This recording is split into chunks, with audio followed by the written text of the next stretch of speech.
Donald Trump est devenu hier le 47e président des États-Unis. Sur le continent africain, son retour à la Maison-Blanche réveille certains espoirs.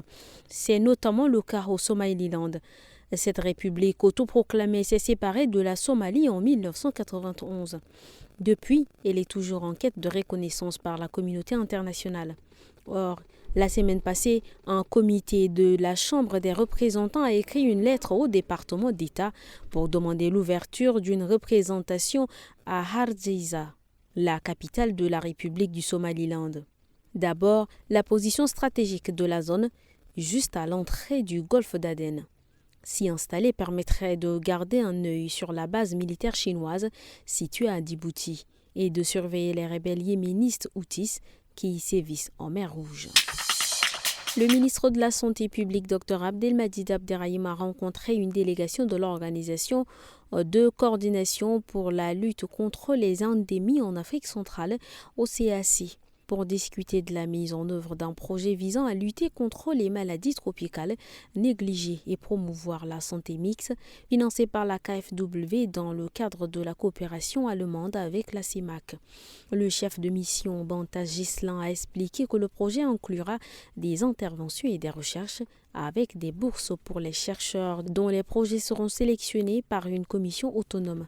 Le ministre a souligné l'importance d'une approche inter-État et la nécessité d'efforts accrus pour lutter efficacement contre ces maladies.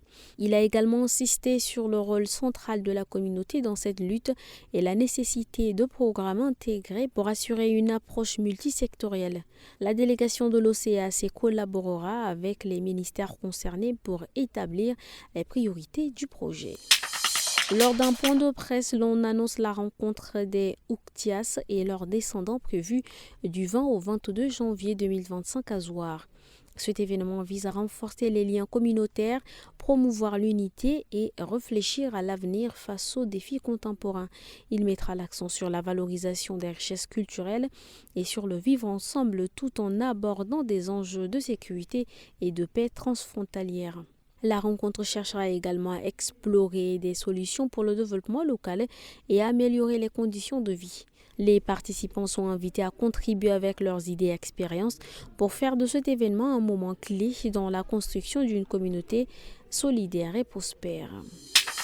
Le 19 janvier 2025, un homme, père de 3 enfants, a été mortellement frappé d'un coup de poing à Baké, dans le Logone oriental, suite à une dispute dans un débit de boisson. Le présumé meurtrier a réagi violemment aux insultes répétées de sa victime, le faisant tomber et perdre connaissance. Malgré un transport urgent au centre de santé, la victime succombe à ses blessures.